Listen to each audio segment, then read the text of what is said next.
Antes de comenzar con la clase, los recordatorios de rutina, preguntas esenciales, por favor recuerden que tienen plazo hasta el viernes, si no me equivoco, 9, yes, viernes 9 de abril para hacer llegar las preguntas esenciales. Así que quienes las han enviado, chiquillos, están al día, maravilloso, corazoncito, cariños varios, felicidades y muy buen trabajo, chiquillos. Y aquellos que no lo han hecho, por favor, ponerse al día lo antes posible para que puedan optar a la nota máxima, que es la nota 7, ¿ya? Después de esa semana va a comenzar a disminuir la nota. Recuerden que estamos hablando de las preguntas de marzo, de la semana 1, 2, 3 y 4, ¿ya? ¿Qué más? Recordarles, chiquillos, activen sus correos institucionales, por favor, ¿ya? Sé que es un poquito a veces tedioso, latero, pero realícenlo, y si tienen algún problema, comuníquenselo al tutor de su curso, que es el profesor Polo Olivares de lenguaje. Bien, hechos los avisos, vamos a comenzar con la clase, chiquillos. Cambiamos de unidad, se acabó lo que es historia universal, historia occidental, vamos a pasar a hablar de otra gran unidad, que es formación ciudadana, chiquillos, ¿ya? Formación ciudadana, y la clase de hoy día va a intentar introducir los conceptos fundamentales que debiese manejar todo ciudadano con derechos plenos o en formación en cuanto a la formación ciudadana, ¿ya?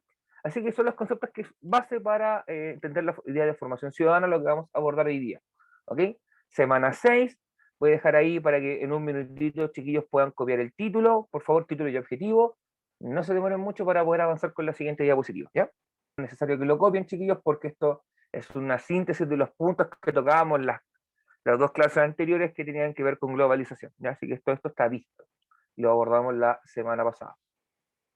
Bien, ahora sí, esto ya es nuevito. ¿Okay? La formación ciudadana, chiquillos, tiene una dimensión teórica y una dimensión práctica en sí. Nosotros lo vamos a abordar de esa forma. Hay una parte teórica, chiquillos, que es qué utilidad tiene la formación ciudadana para nuestra vida y por qué se tiene que estudiar. Antiguamente existía como asignatura llamada educación cívica, ¿ya? Siempre esta área de formación ciudadana, hoy en día también le llaman ciencias para la ciudadanía o educación ciudadana, no me acuerdo cómo lo llaman, exactamente en niños y jóvenes, eh, siempre ha estado de la mano de la asignatura de historia, chiquillos, así que no es extraño que me toque a mí desarrollar la idea. ¿Por qué? Porque somos generalmente los profesionales de las escuelas que tienen más, han tenido mayor cercanía a estas áreas en su formación, ¿ya? En cuanto a teórico, pensamiento, ideas. Por lo tanto, siempre se nos larga, se nos tira el carril por ese lado, ¿ya? En cuanto a nivel práctico, nos va a entregar o entrega herramientas en la teoría para mejorar nuestra convivencia, no solamente a un nivel de convivencia escolar chiquillo, sino que a nivel de convivencia en la sociedad, ya porque nos permite entender el porqué de muchas cosas, el por qué tenemos que respetar normas, chiquillos, por qué hay derechos y deberes, por qué hay obligaciones que tienen todos los ciudadanos, y porque también hay obligaciones que tiene el Estado para con los ciudadanos, ¿ya? Porque hay cosas que yo no puedo hacer aunque tenga ganas, por ejemplo. Porque todo esto está enmarcado en un concepto, en una idea de una sociedad que está normada por leyes para asegurarnos una vida lo más cómoda posible y lo más segura posible, ¿ya? Y también tiene esta utilidad de la resolución de conflictos, que le llamo yo en este caso, que es en explicarnos por qué es importante, chiquillos, el diálogo y la conversación para resolver los conflictos y no recurrir a la fuerza bruta, ¿ya? Tenemos que romper un poquito el estereotipo, el estigma que ha existido por mucho tiempo, que en el fondo lograr las cosas con fuerza bruta. No. De hecho, tenemos que recurrir a otra herramienta, a otra estrategia como el razonamiento, el sentido común, intentar apelar a la lógica, en el sentido de que si no te gusta que te hagan determinada acción, no tienes por qué tú repetirlas, ¿ya? Es generalmente lo que uno dice. Si no quieres que te molesten, no molestes. Y si te gusta molestar, tienes que en el fondo también entender de que te pueden molestar de vuelta y es parte de, en el fondo.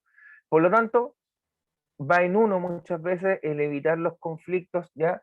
Y también el cómo solucionarlos. Si tengo un problema con algún compañero, con algún par, con algún vecino, la idea no es que salga con el bat de béisbol o un palo a pegarle un palo en la cabeza, sino que por el contrario, me trate de conversar con él, con dialogar con él, y si no se funciona el diálogo, chiquillo, recurrir en este caso, en una sociedad de derecho como la que vivimos, a las autoridades pertinentes.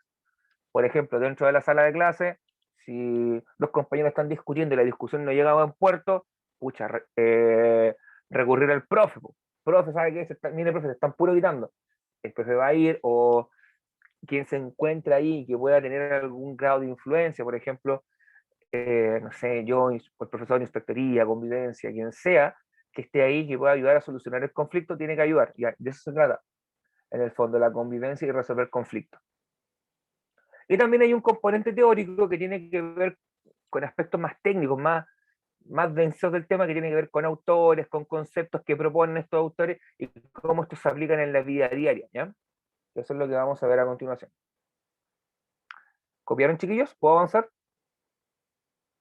No, profesor, todavía. Ya, está bien. Tres conceptos claves, chiquillos, que son Estado, nación y sociedad, ¿ya? Son conceptos, o sea, son definiciones.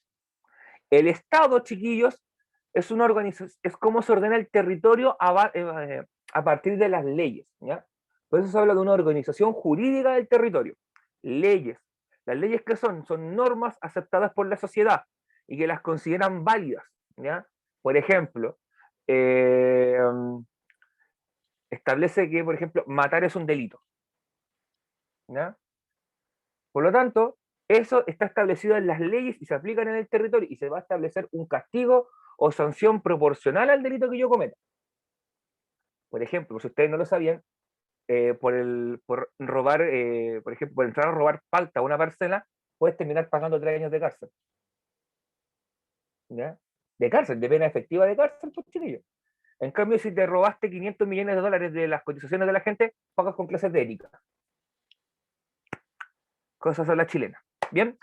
Eh, el Estado, chiquillos, que se sostiene a través de las leyes que ordenan el territorio, también se sostiene por el reconocimiento que hace la gente que habita en el territorio sobre estas leyes. O sea, no basta solamente con establecer normas, sino que tiene que haber gente que reconozca estas normas como válidas. No sacaría nada, por ejemplo, el presidente de la República de proponer leyes o de un Estado como Chile tener leyes si es que no hay población que viva en el territorio que aplique las leyes. Entonces es fundamental tener ciudadanos, tener gente que habite el territorio, que haga un uso de este, ¿ya?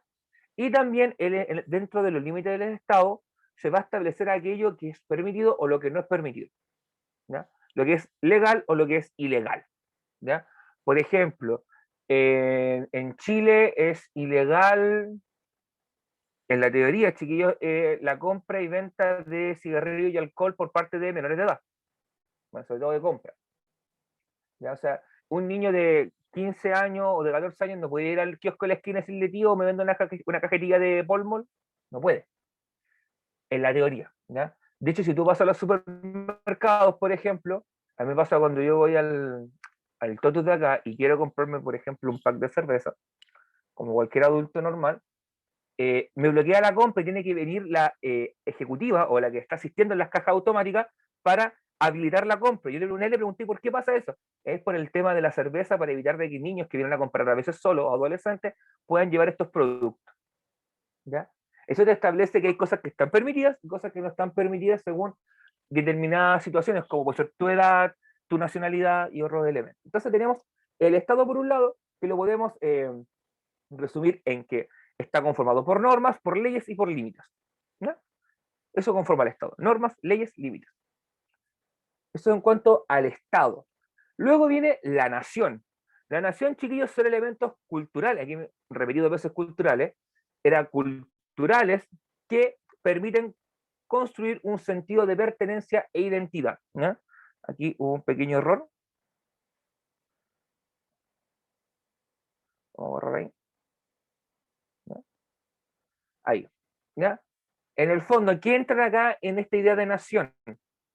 Los símbolos como el himno nacional, el escudo nacional, la bandera, la camiseta de la selección de fútbol, eh, las canciones típicas, por ejemplo, lo típico que se escucha cuando hay fiestas patrias en Chile, ya, esos son elementos culturales porque son construcciones hechas por el hombre, la canción es una creación humana, ¿ya? Que nos identifica. Todos cuando escuchan el himno nacional en un partido de la selección, en el estadio lo cantan, o la gran mayoría, ¿ya? Y son elementos que nos reconocen como miembros de una comunidad. El lenguaje también, por ejemplo, los modismos propios del chileno, el cachai, el me entendí, por decir algunos que no puedan sonar garabatos y después nos funen el video, ¿ya? Pero son palabras propias de nosotros, las comidas típicas también. La típica empanada chilena, que es la empanada de pino, que se hace al horno, el charquicán, la cazuela de pollo, vacuno, que son alimentos típicos, también entran en esta lógica de identidad cultural, son elementos propios de nuestra nacionalidad, ¿ya?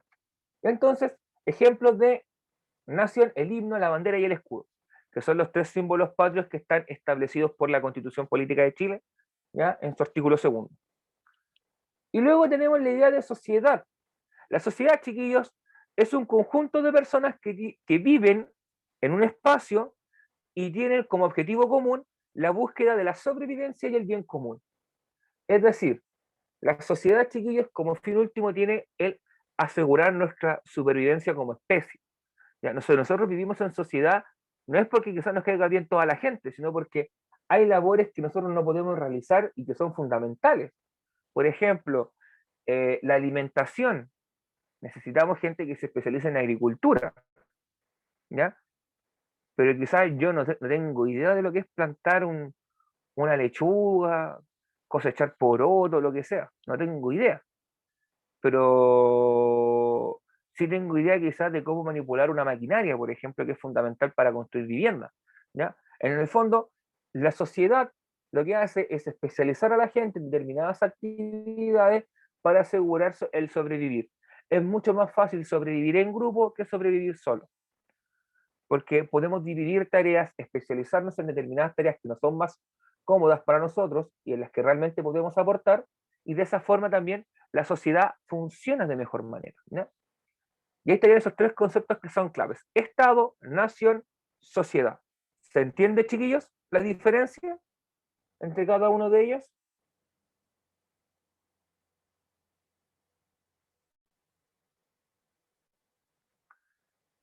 Si no entienden, chiquillos, pregunten. Si entendieron, podemos avanzar.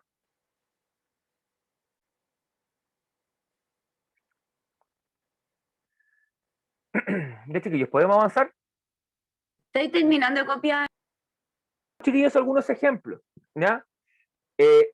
La bandera nacional que está a la derecha, que todos la reconocemos y que supongo que todos ustedes sabrán que el mástil tiene que ir al lado donde da la franja roja y el cuadrado azul, no puede ir al revés, sino por eso te multan, ¿ya? O sea, siempre el lado de la estrella queda pegado al mástil de la bandera.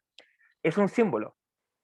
Todo chileno que esté en cualquier lugar del mundo lo reconoce como propio y dice, esa es la bandera de mi país, ¿ya?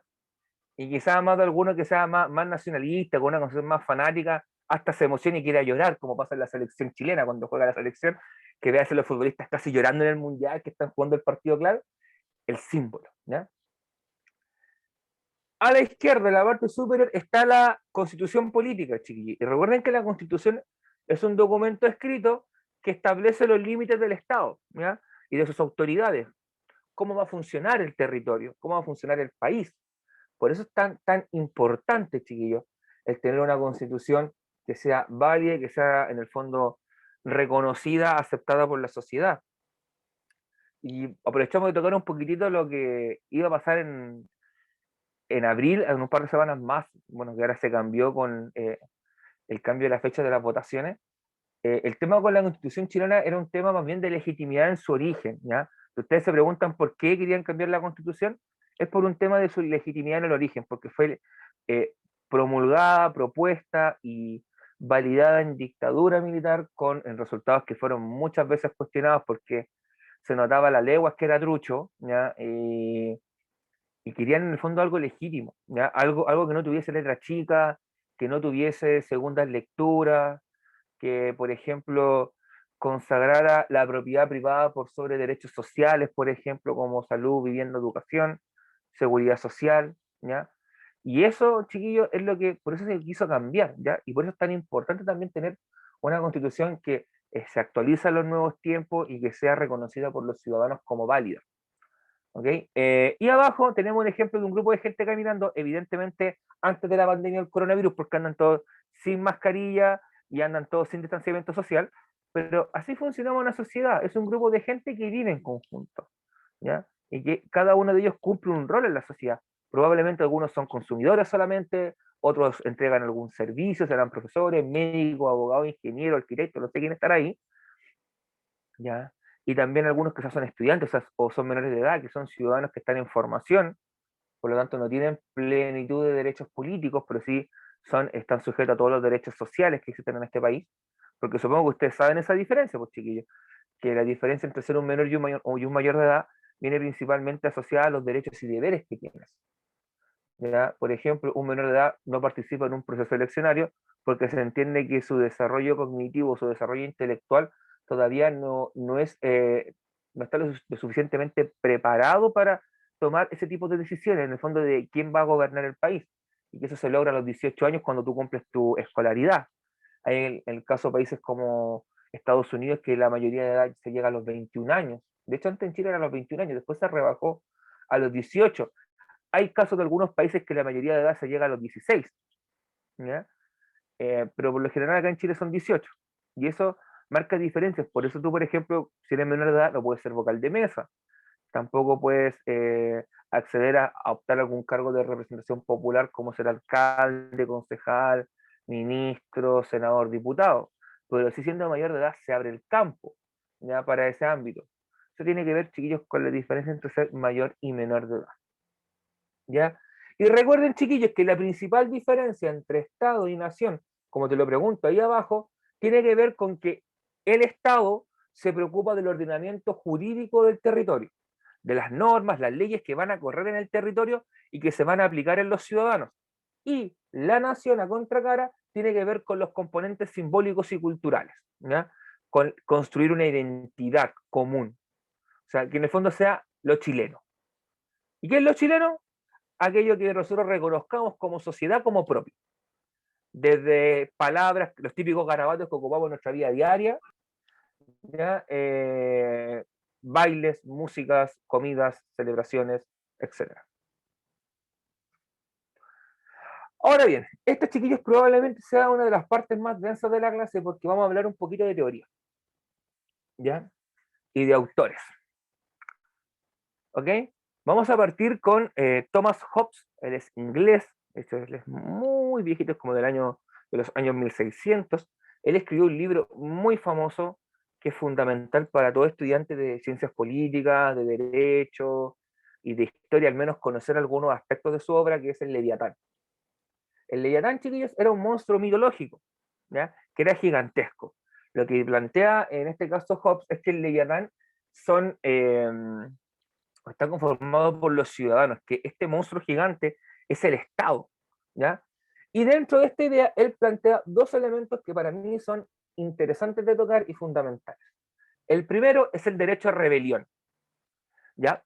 El derecho a rebelión, chiquillos, lo que establece, en palabras simples, es que nosotros como ciudadanos comunes y corrientes podemos rebelarnos contra la autoridad en caso de que ésta no esté cumpliendo el mandato que le entregó a la ciudadanía. Me explico. Si el presidente prometió, sea el presidente que sea, prometió que iba a mejorar las condiciones sociales de la gente, iba a facilitar el acceso a la vivienda, a la salud y a la educación para todos, y no lo hizo, y por el contrario, se preocupó de no hacer eso, sino que todo lo contrario, de aumentar las exigencias, lo que establece el derecho de rebelión es que como ciudadano me puedo rebelar de llevar a cabo una guerra civil interna para sacar ese tipo del poder porque no cumplió con lo que se le encomendó. Eso es el derecho de rebelión. Y si ustedes lo piensan, todo pueblo puede en el fondo hacer eso, de sacar a sus autoridades del poder por la fuerza, ¿ya? Piensen en lo que pasó, por ejemplo, en el golpe militar del 73 en Chile, que se sacó un presidente electo democráticamente por la fuerza. Y en muchas otras latitudes, por ejemplo, en el caso de Cuba con la Revolución Cubana, Fidel Castro logra sacar a Fulgencio Batista del poder. En Perú, por ejemplo, lo que ha ocurrido, no sé, unos cuantos años atrás, que cuando hay casos de corrupción, la manifestación, la presión social es tan potente que terminan sacando al presidente del poder y el presidente termina renunciando. Y ahí, yo te diría, de los últimos 10 años, ningún presidente ha terminado el poder tranquilamente. De hecho, el último presidente electo en elecciones regulares en Perú salió a los 2 años. Después tuvo uno que duró 1 año y medio y también tuvo que salir a la mala. O sea, existe esa idea del derecho a rebelión y se aplica. Y la segunda tiene que ver con el pacto de subordinación. ¿Qué significa eso? Que yo cuando escojo un candidato y acepto a vivir dentro de una sociedad, cedo mi libertad. Porque no soy completamente libre. O soy completamente libre viviendo en sociedad, chiquilla. ¿Puedo hacer lo que se me dé la gana viviendo en sociedad sin tener No, consecuencias? Exacto, no puedo porque tengo consecuencias. Imagínate, no sé, en una de esas, voy a decir un ejemplo súper surrealista. Imagínate que a mí, no sé, se me ocurriera ponerme a vender carne de animal en la entrada de mi casa, sin medida de seguridad, sin medida de higiene. No puedo, porque me van a fiscalizar y me van a llevar detenido y probablemente voy a terminar en la cárcel o pagando una multa muy grande. Eso significa que yo no soy libre de hacer lo que deseo, sino que tengo que, en el fondo, adecuar mi idea de libertad a las normas en las que acepté vivir por vivir en una sociedad. Pero eso tiene un lado positivo. La sociedad a mí me va a proteger y me va a asegurar, en teoría, una mayor sobrevivencia que viviendo solo. ¿Ya? Por lo mismo que hablábamos anteriormente, la, nosotros no somos especialistas en todo ni podemos hacer todo. ¿Ya? Quizás sabremos muchas cosas, podremos hacer bastantes cosas, pero no somos capaces de sobrevivir autónomamente sin el apoyo de otros. Porque yo no creo que acá tenga un estudiante o una estudiante que sepa, sea carnicero, agricultor, técnico eléctrico, profesor, médico, abogado, cirujano, no, ¿cierto? Nos especializamos en una cosa, ¿ya? Por ejemplo, yo soy profesor, el profesor Estefano es educador diferencial, ya la tía Lorena es inspectora y se especializó en eso, y hizo cursos para ser inspectora. Probablemente los chiquillos que ustedes trabajan se especializaron en algún área. Dentro de la misma empresa en la que ustedes están, probablemente no hacen de todo o donde trabajen, sino que se dedican quizás a recaudación, a ser reponedor, a atención al cliente, no sé, eso depende de cada caso. Pero nos especializamos. Y eso tiene que ver con la subordinación. La subordinación nos permite eso, que nosotros podamos ir desligándonos de funciones y preocuparnos de una porque vivimos en sociedad. ¿Ya? Y esos dos principios siguen vigentes, chiquillos, siguen vigentes hasta el día de hoy. Sino, miren cómo vivimos en sociedad. ¿Se entendió, cierto? ¿O no quedó claro?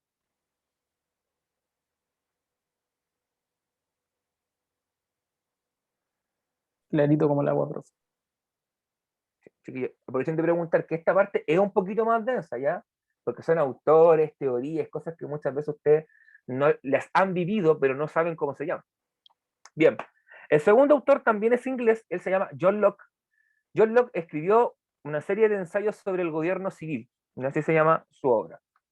¿Y qué estableció en resumidas cuentas este tipo llamado John Locke?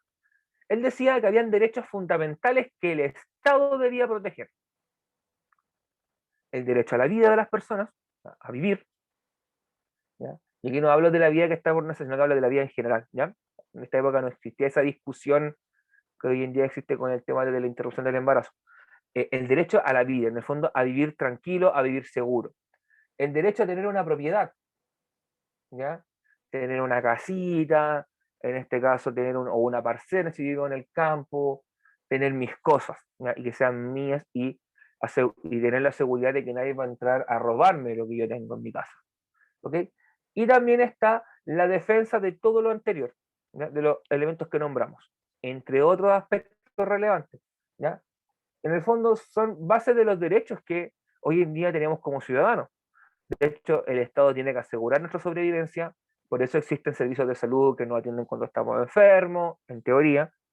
Eh, Hay policías ya que procuran en el fondo mantener el orden público en nuestra vida diaria.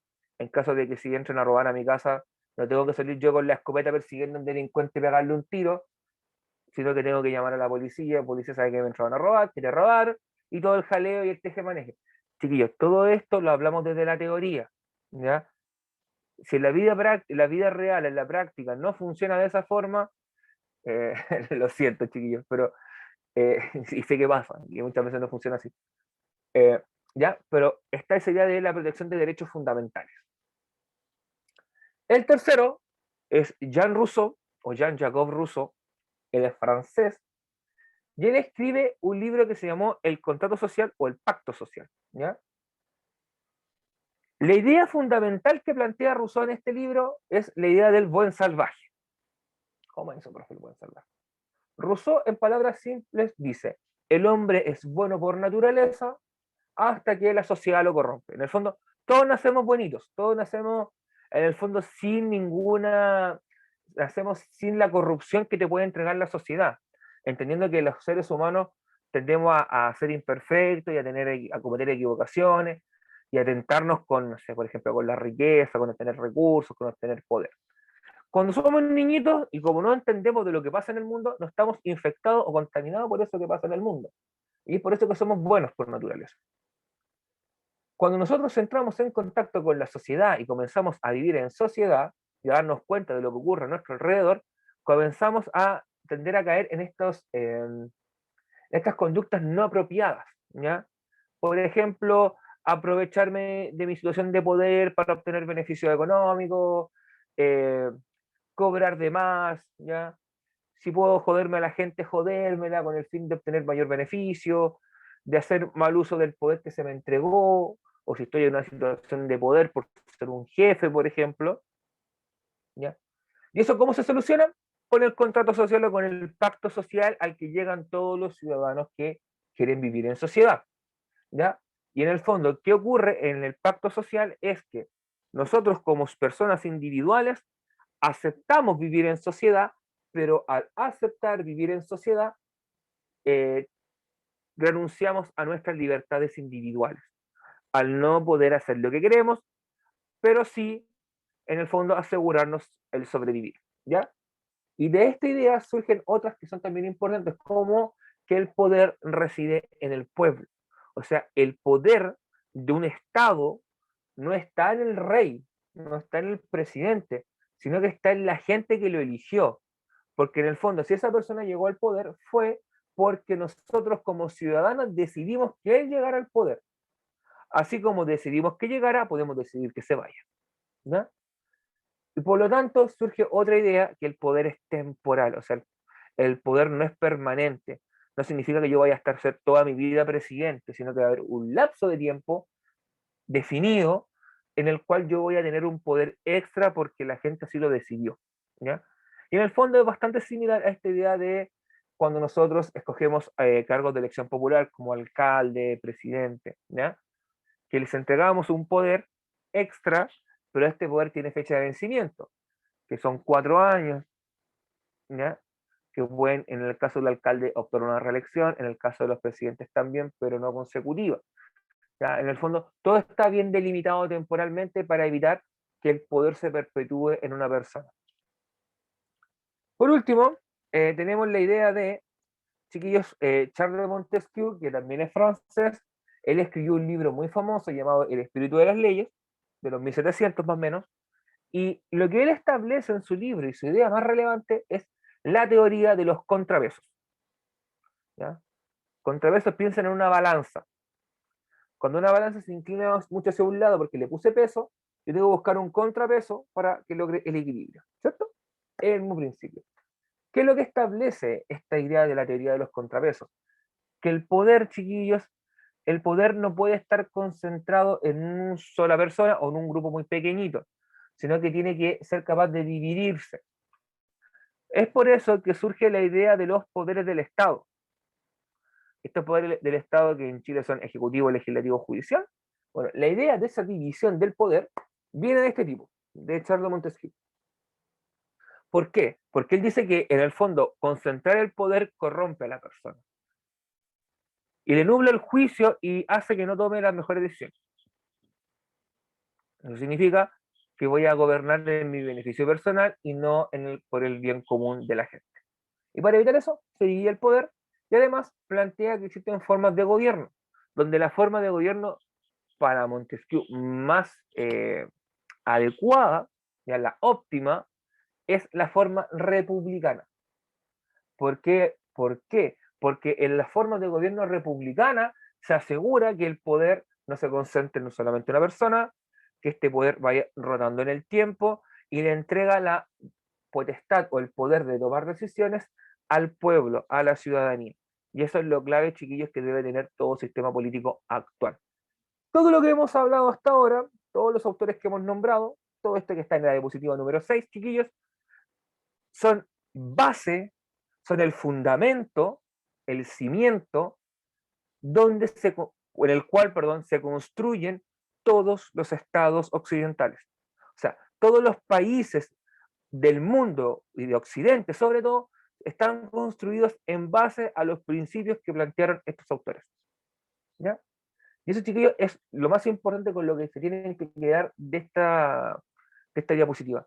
Que todo lo que hablé y todo lo que les expliqué hasta el momento son base para la construcción de los estados, son base para la construcción de las sociedades, para el funcionamiento de estas. De hecho, si nosotros hacemos el ejercicio de pensar en Chile, Chile, por ejemplo, tiene la idea del pacto de subordinación.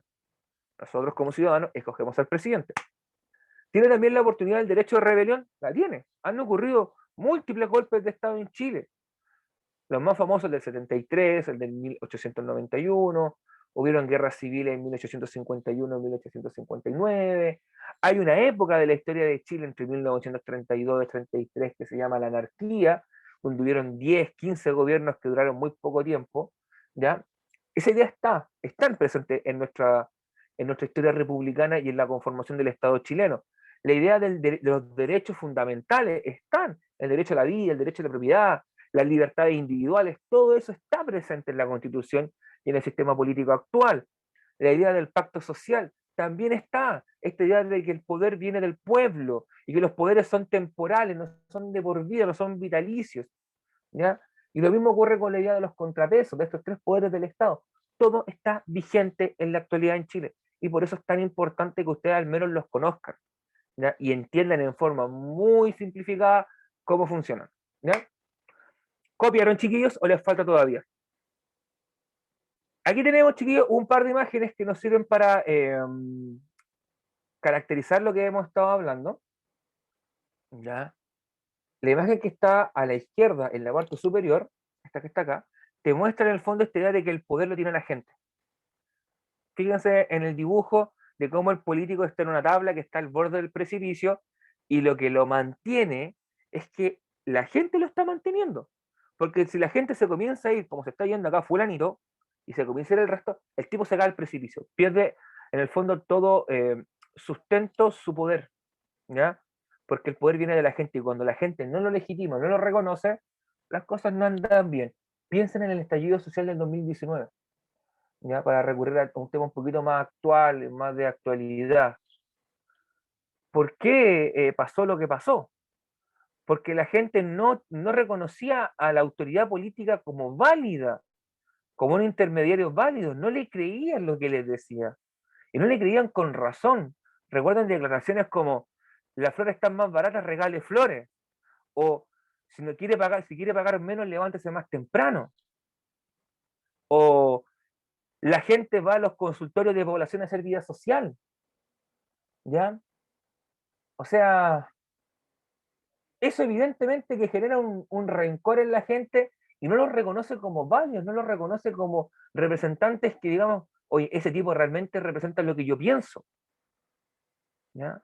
Por ahí va, y eso fue también parte fundamental del por qué el estallido social del 2019 escaló como escaló, porque la gente no reconocía a ningún interlocutor válido en la clase política. Encontraban más válido a la tía Pikachu que a un político. Eso ya habla mal de la clase política, ¿ya? Por ejemplo. En la parte inferior de la izquierda tenemos esta idea de los poderes del Estado, ya que hay tres que en el fondo son independientes entre sí, pero establecen cierto grado de vínculo, ¿ya?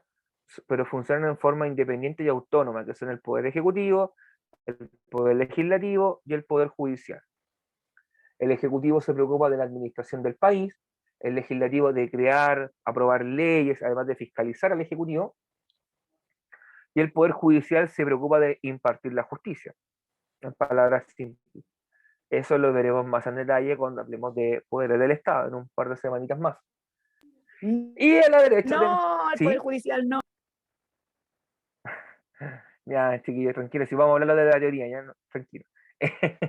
Y a la derecha tenemos lo que es la figura del Leviatán, ¿ya? Esta era la portada del Leviatán del libro de Thomas Hobbes, y no sé si usted se alcanzará a ver, pero aquí se ve que este gigante adentro está conformado por cientos de personas o miles de personas. Eso significa que el Leviatán lo que representa es el Estado, y el Estado está conformado por personas, porque si no hay personas no puedo aplicar leyes, ¿ya? Así que por eso es que es tan importante el rol del ciudadano, chiquillos, en lo que es la política. Tranquilo, el Poder Judicial. A ver, si tú no hiciste nada malo, no tienes por qué temerlo el Poder Judicial. Así que tranquilo. Ahora, yo no me voy a meter, chiquillos, en si tienen alguna ahí, alguna yayita, no sé, le tiraron algún piedrazo a algún carabinero, rompieron algún vidrio de la comisaría. A mí ni me va ni me viene, así que no se preocupen, no voy a llamar a los carabineros ni a la PDI. Ah, técnico Yo creo jurídico. que Sí, ya no va en eso, si creo que las leyes ya no son para estos tiempos. Yo creo que ya debería adaptarse a otras leyes, mejorarlas. Por eso la gente está descontenta. sí. De hecho, y a eso es lo que apunta este cambio constitucional, que si yo cambio el marco normativo, puedo modificar las leyes, ¿ya? Por ejemplo, no sé, ayer, en la tarde, día domingo, como nunca un político trabajando un día domingo, pues chiquillos, algo único, ellos estaban votando por los beneficios sociales que estaba ofreciendo el Ejecutivo, ¿ya? Y ahí vieron un articulado en particular que decía, la letra chica, decía que si yo tenía otro beneficio extra adicional del que estaban ofreciendo ahora y me lo daban, me iban a descontar del otro beneficio, ¿ya? O sea, la letra chica, la trampita por ahí, y cuando el Congreso, los senadores dijeron, queremos votar el proyecto en dividirlo, porque no queremos que este artículo se mantenga, el Ejecutivo hizo algo que generalmente hace, que es pedir reserva de constitucionalidad. En el fondo, porque si una ley, un proyecto de ley va en contra o tiene algún elemento contrario a los principios de la Constitución, es inconstitucional y no puede ser aplicable.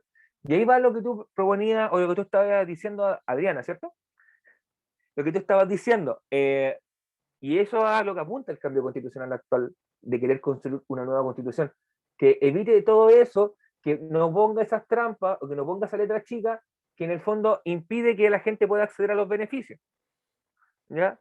Y de esa forma también las leyes sean un poquito más, ya, como dices tú, más actuales y que estén pensadas para nuestra realidad contemporánea, no quizá pensadas para una realidad de 1980 que probablemente diste mucho de la actualidad.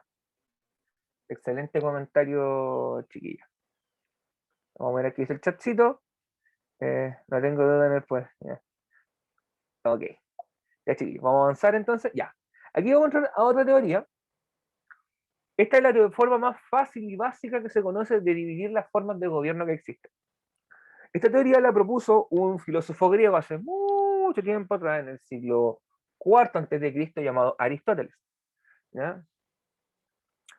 Aristóteles plantea en palabras muy simples que existen dos grandes formas de gobierno, las formas puras y las formas impuras.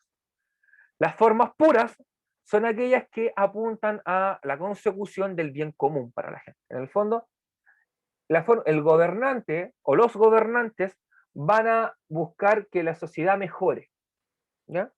Y que la sociedad se beneficie de, en el fondo, los cambios de gobierno que existan. A contracara están las formas impuras. Y las formas impuras tienen como característica principal que el beneficio será personal, no un beneficio para la comunidad, ¿ya? En el fondo, el gobernante o los gobernantes se van a preocupar de enriquecerse ellos o de beneficiarse ellos, más no de beneficiar a todos sus compatriotas, ¿ya? Así se dividen básicamente las formas puras e impuras. ¿Ya? En cuanto a las formas puras que apuntan al bien común, Aristóteles las plantea en tres estilos, o en tres sabores: la monarquía, la aristocracia y la democracia. ¿Ya? La monarquía es una forma de gobierno donde tenemos un rey, un monarca, y este gobierna pensando en el bien común de la gente. ¿Ya? Esa es la idea de la monarquía. El poder está concentrado en el rey, pero el rey gobierna pensando en el bien común. Luego está la aristocracia. Aristocracia viene de Aristoi. Aristoi eran los mejores, los más aptos, los más capacitados. ¿Ya? Con una aristocracia se propone que un grupo reducido, que son los mejores, los más capacitados, gobiernen y gobiernen pensando en el bien común, en el bien de la ciudadanía. Y por último está la democracia. La democracia, el poder reside en el pueblo, y es este pueblo quien va a decidir quién los va a gobernar, y lo deciden mediante el mecanismo que ellos estimen conveniente. Principalmente era mediante votación. ¿Ya? Nosotros probablemente conocemos solamente la democracia, porque Chile como país independiente nació como una república que fue mutando hacia un sistema democrático, en la teoría. Recuerden, chiquillos, que nosotros, por ejemplo, todos aquellos que somos mayores de edad y no tenemos ninguna condena por pena aflictiva, o sea, de 3 años y un día o más de cárcel, podemos participar en las votaciones y participar como votante, o si cumplo con los requisitos que establece el servicio electoral, puedo participar como candidato, ¿ya?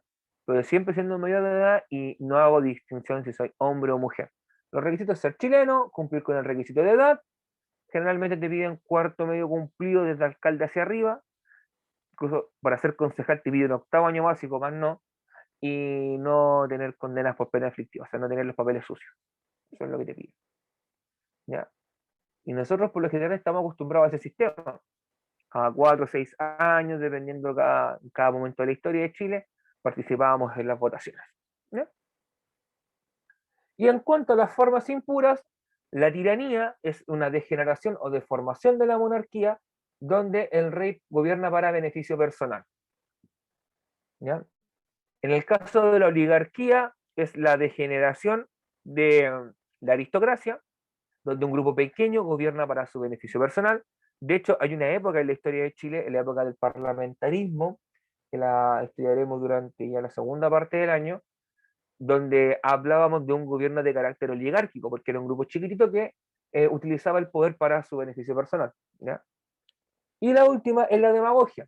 Y la demagogia es cuando una persona llega al pueblo de forma democrática, pero gobierna para beneficio personal, ¿ya? Es decir, se preocupa solamente de engrosar sus arcas de dinero y no se preocupa de el bien común. Por ejemplo, muchos presidentes latinoamericanos han sido tildados de demagogos. Por ejemplo, Carlos Menem en Argentina, Alberto Fujimori en Perú, eh, Jair Bolsonaro en Brasil, ¿ya? Vladimir Putin en Rusia. No me atrevería a decir, no sé si Piñera caería en este lote también, pero también lo podríamos agregar en un sentido de que él ha gobernado siempre pensando en el beneficio de los grupos empresariales, nunca ha gobernado pensando en el beneficio de la ciudadanía. Si no, recuerden las maravillosas políticas que él planteó, sobre todo para quienes trabajamos o trabajan y quedaron cesantes el año pasado, esta idea de recurrir al seguro de cesantía, donde el empleador lo que hacía era: ok, pongo en pausa tu contrato, tú te mantienes con tu seguro de cesantía y no te pago el sueldo yo, ¿ya? Con ayudas fiscales que fueron un chiste comparado con los grandes salvatajes que se han hecho. Por ejemplo, no sé si ustedes recuerdan, pero a la empresa Johnson, de la multitienda, le perdonaron más de 100 millones de dólares eh, de multa. 100 millones de dólares por chiquillo. Con esa cantidad de plata, ¿cuántas rentas básicas pudieron dar por X cantidad de meses para asegurarle a la gente que no saliera de las casas? ¿Ya? Lo mismo pasa, por ejemplo, cuando fueron los grandes, no sé si ustedes se acuerdan del caso Penta, quizá a alguno les suene, eh, cuando a los controladores del grupo Penta los declararon culpables y en vez de pagar multas de millones de dólares, vaya a dar unas clases de ética y estamos listos. Mejor, perdón, asista a clases de ética y estamos listos. En cambio, anda que a ti se te olvide, por ejemplo, si trabajas en comercio, el tema de las boletas. Te caen las penas del infierno si no pasaste una boleta. O te pillan alguna irregularidad.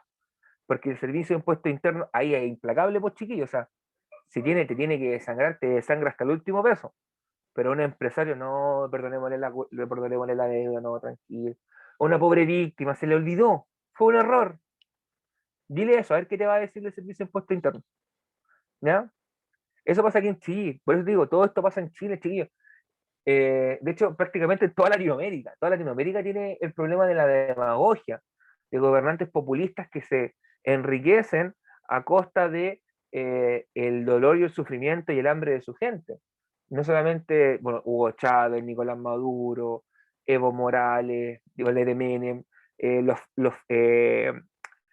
Néstor Kirchner en Argentina y su señora, ya el mismo Bolsonaro en Brasil, como dije, ya, hay muchísimo. Esos chiquillos les muestran en el fondo que esto que está acá, que quizás tuvo que haber quedado añejo en el pasado, sigue tan vigente, porque esos tipos, todos los que nombré como ejemplo, llegaron de esta forma al poder, pero se convirtieron en esto. Y se convierten en esto porque ven que tienen tanto poder y son tan intocables que, ay, ¿qué me va a pasar? ¿Qué me va a pasar? Lo hago una vez, ya, me salió. Y después, ¿y si lo hago de nuevo? ¿Y si lo hago otra vez más? ¿Y si lo hago otra vez más? Y así los tipos al final, como se dice coloquialmente, se ceban y terminan chiquillos desangrando países. O sea, los presidentes terminan saliendo por lo general con fortunas gigantescas. ¿Ya? Unos más, otros menos, pero todos terminan saliendo con fortuna. Preguntas, dígame. Escuché cuando había elecciones y todos decían, no, voten por el Piñera porque todos vamos a tener pega. Y yo los veo igual. Sí. No cambió nada. De hecho, ese estereotipo el que tú planteas viene mucho cuando, por ejemplo, postulan empresarios a la presidencia. Es un empresario, sabe hacer plata. Chiquillo, un país no es igual que una empresa. Es mucho más compleja.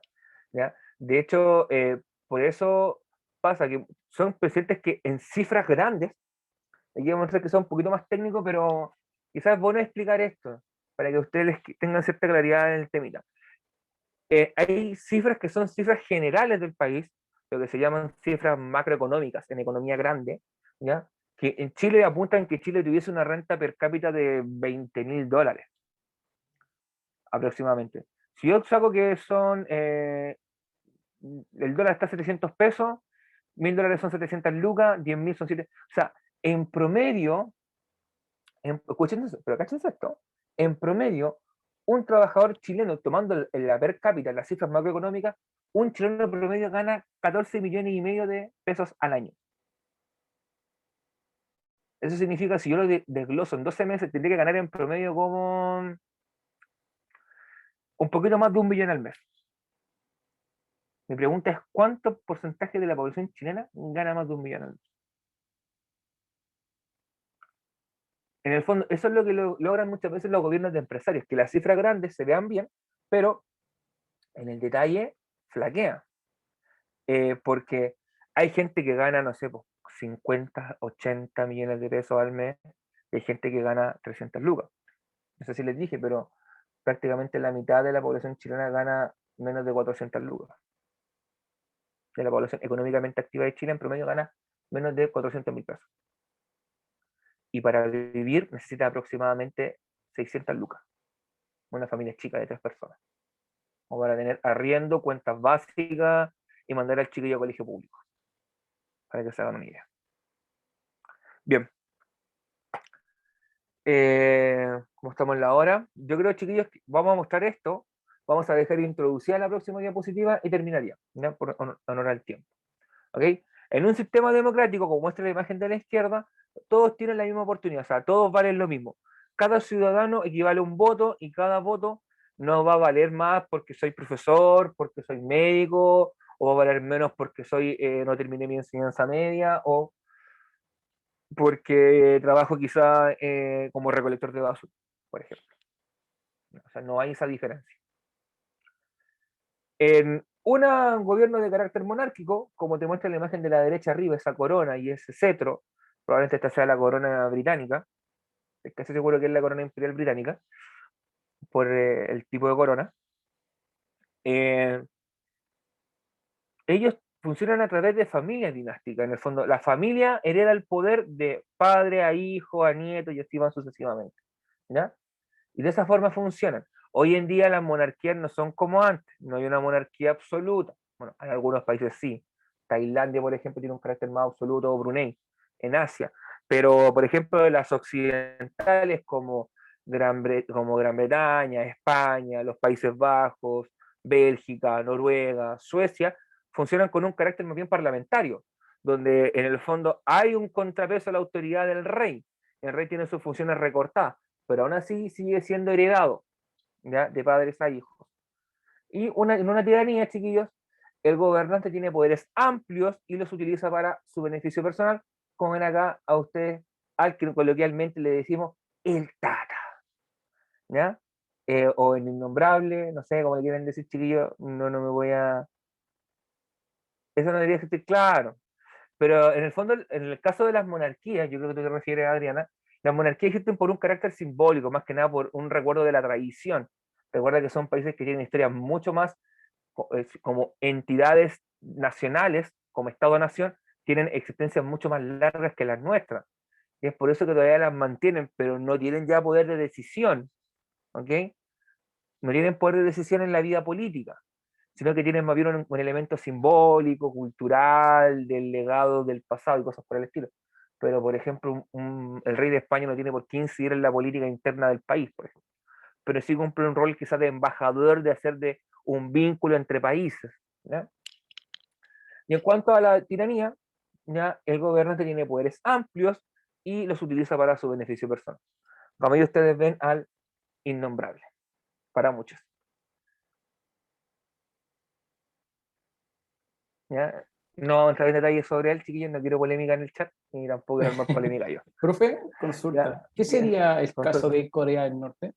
¿Sería tiranía? Ya, que Corea del Norte, claro, Corea del Norte es una tiranía. De hecho, Corea del Norte es, claro, porque es parecido a una monarquía absoluta que en el fondo el poder se hereda, ya, de padres a hijos, la dinastía de los Kim, Kim Il-sung, no me acuerdo cómo son los tres Kim, los tres son Kim. Se les da un origen divino a ellos, por ejemplo. Se dice que, por ejemplo, que Kim, el hijo, Kim, el que está ahora, el nieto, el tipo aprendió a manejar auto a los 8 años, maneja autos de carrera, que el tipo, bueno, y que el padre de este Kim había inventado la hamburguesa, que escribió como 15.000 libros. O sea, hay un origen muy mitológico casi de que época medieval, así como poco más que bajó Dios y le dijo, tú eres el elegido. Esa bola. Claro, es una tiranía, con todas sus letras, ¿ya? De hecho, hablan de dictadura, pero bajo la concepción aristotélica sería tiranía, ¿ya? Es un tipo que tiene poderes absolutos, poderes totales, y que los utiliza para su beneficio personal, ¿ya? Y eso significa, en el fondo, que él vive un estilo de vida digno de cualquier rey o multimillonario occidental, ¿ya? De hecho, él se educó en Suiza, ¿ya? Él no se educó en Corea, él estudió en Suiza en un colegio particular privado para grandes autoridades. De hecho, sus compañeros le echaban la pelada muchas veces que el tipo era bastante flojo, mal estudiante, ¿ya? Y que una vez invitó a unos amigos a comer, y los amigos querían comer onda, no sé, hamburguesas, y en Corea no conocían las hamburguesas. Así que tuvo que mandar a investigar cómo se hacían las hamburguesas para hacer hamburguesas a los amigos, a ese nivel, ¿ya? Pero se dio una tiranía, el caso de los Kim. Caso bastante interesante. Chiquillos, nos quedan 2 minutitos. No sé si alguien tendrá alguna duda, alguna consulta sobre lo que hemos hablado hoy día, alguna inquietud, chiquillos.